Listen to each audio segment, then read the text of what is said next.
Well, hi, everybody. We're back with another one in the series from BMO. It's getting to know BMO, but our topic on this YouTube video, and you'll see it on various social media outlets, is mortgage staging and purchase plus. And I have the man himself with us, as always. Assad Naeem is a BMO Mortgage Specialist. And good morning. How are you doing, Assad? Hey, good morning, good afternoon. I'm doing quite well. How are you doing, Stu?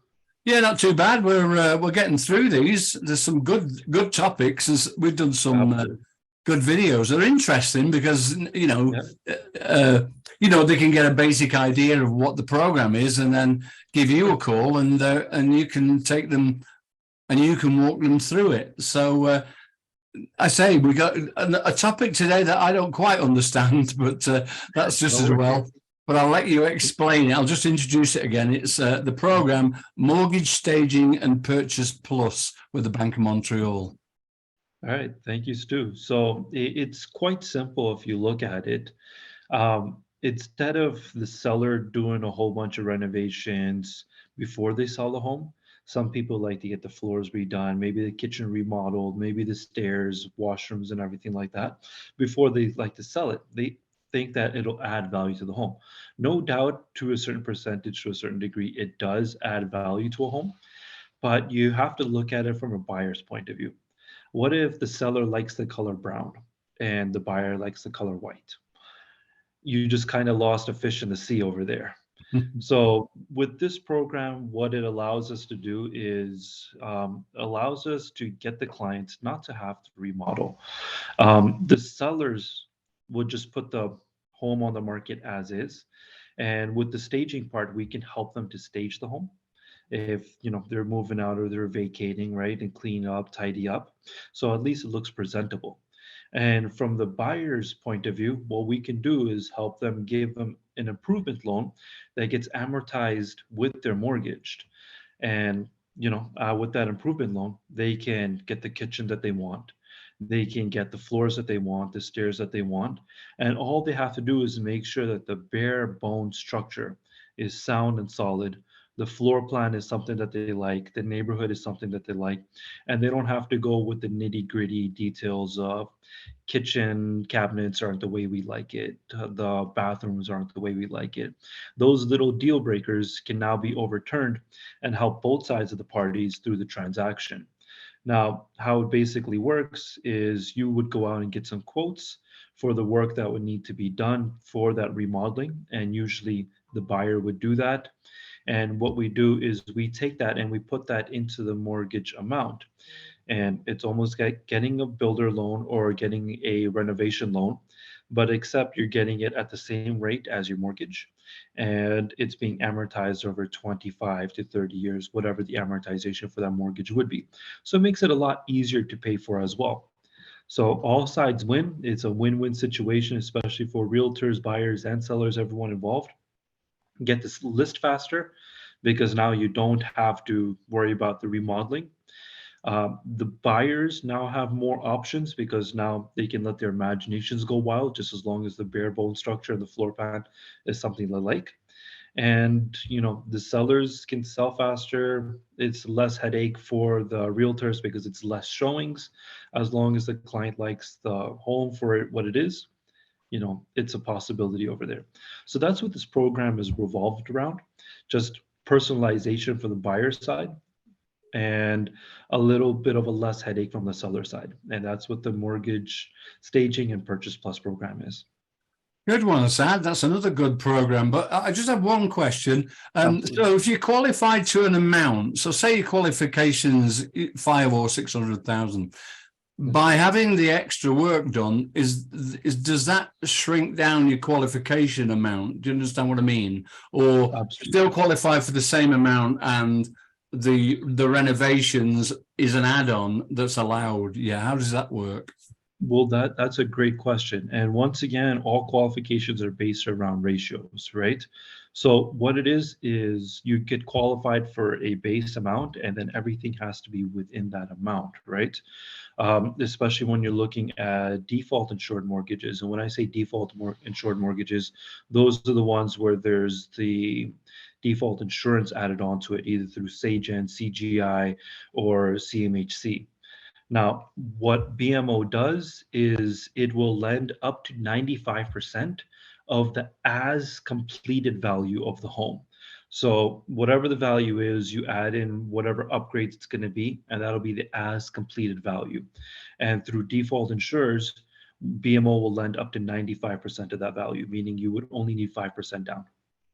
Right. There's lots of programs, isn't there, that only BMO do. I think that's interesting. Everyone, I think, assumes that all mortgage lenders do the same things, but really, it's just specific for BMO. So that's good. Then another one we can nail as done, and it's a good program as well. And we're meeting, actually going to be working together this weekend at the Crowfoot BMO. We're going to do one of our road shows. And hopefully over the summertime we'll do quite a few. So I'm looking forward to that. Sure. I just hope they've got good coffee in. And if anyone wants to meet you and ask specific questions, because they can always come down. They'll find it. Yeah. So that's good. So thanks, Assad. I'll talk this time next week, and we'll pick up another program from the Bank of Montreal, Getting to Know BMO. Have a good weekend. You as well. Cheers, bud.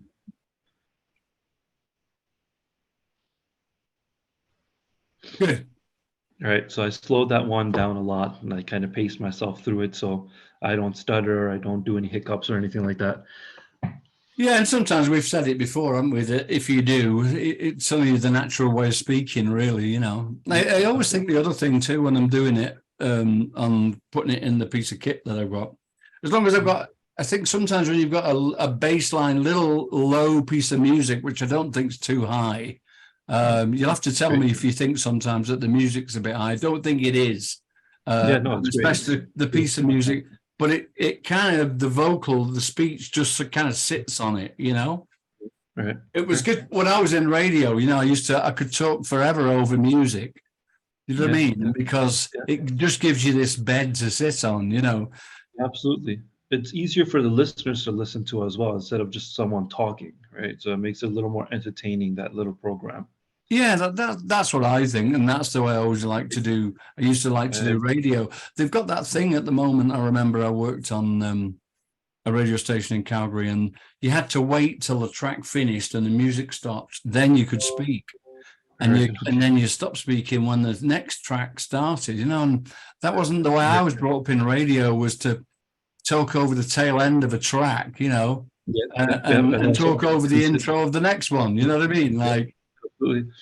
That's how radio I grew up to as well. That's a radio that I listen to still, something that's fluid.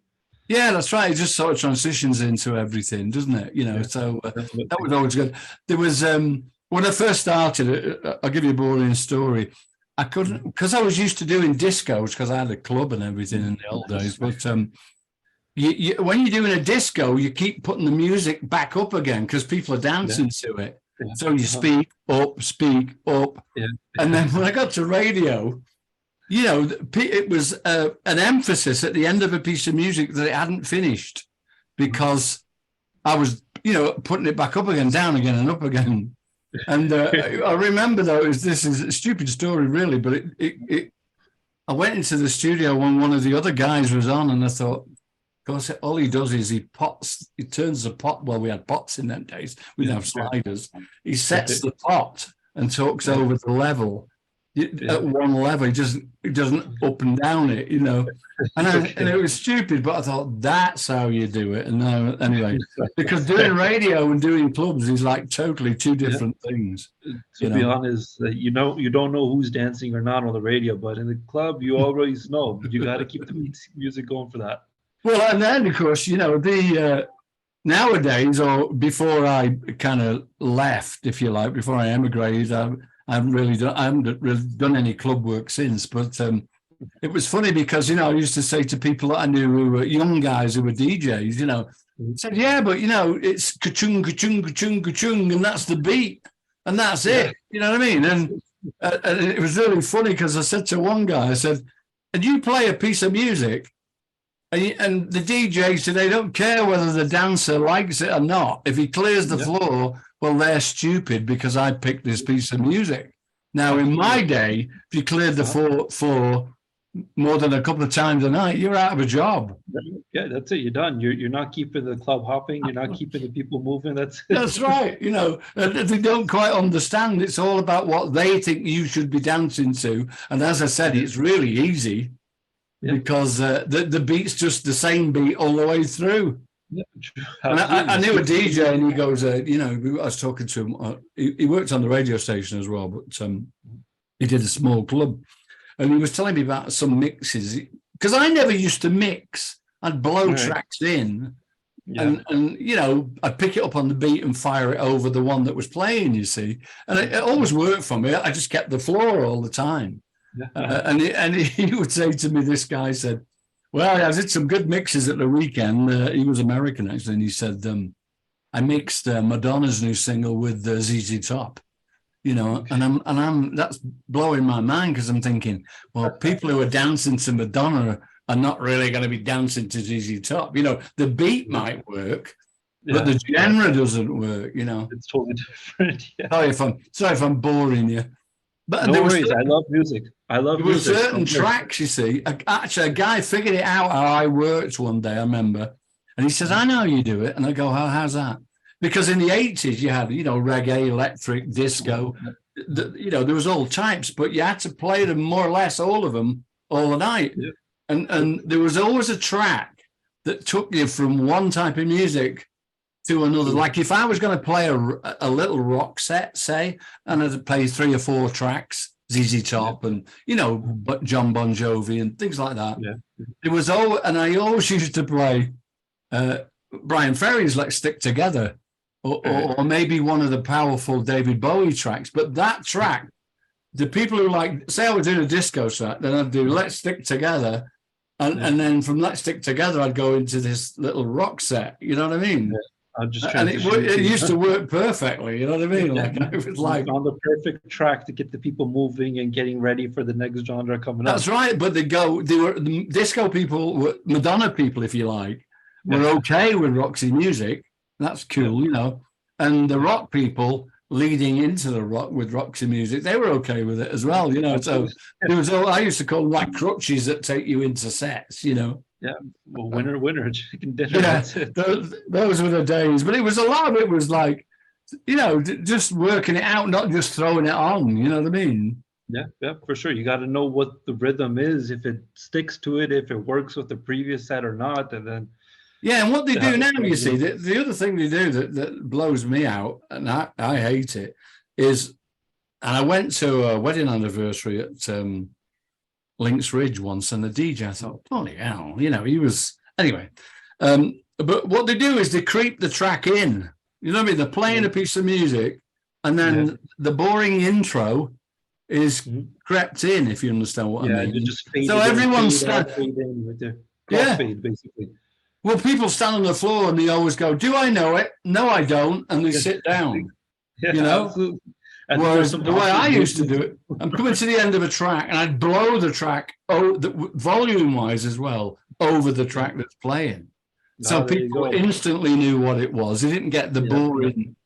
Absolutely, trying to guess what it is, trying to guess the beat, trying to move to it and everything. That's right. They know what it is now. It's like if you know the track "Love Is a Drug" by Roxy Music. It's got this din din din din din din din din, and then it goes din, love, into the. Well, I never brought it in on the boring bit at the beginning. I used to hit it on the beat, so they knew instantly what it was that I was playing. So anyway, that was the old way of DJing. Well, now they don't have to bother because it just beats per minute. I've seen people keep the same beat going for the same hour, and all they're doing is just changing the tops, changing the vocals on it, and just sampling others on the same beat, bringing one in on top of it, and the same beat at the bottom is running, the next one being next one. And they think that's really cool. You know, that. I remember when I had the club, there was a young guy there as well, and he was we had a big DJ desk because the club was built by DJs. Anyway, he was stood behind me, and I was playing something. I remember he leaned over slightly, and he said, "That won't mix with that." And I said, "Watch this."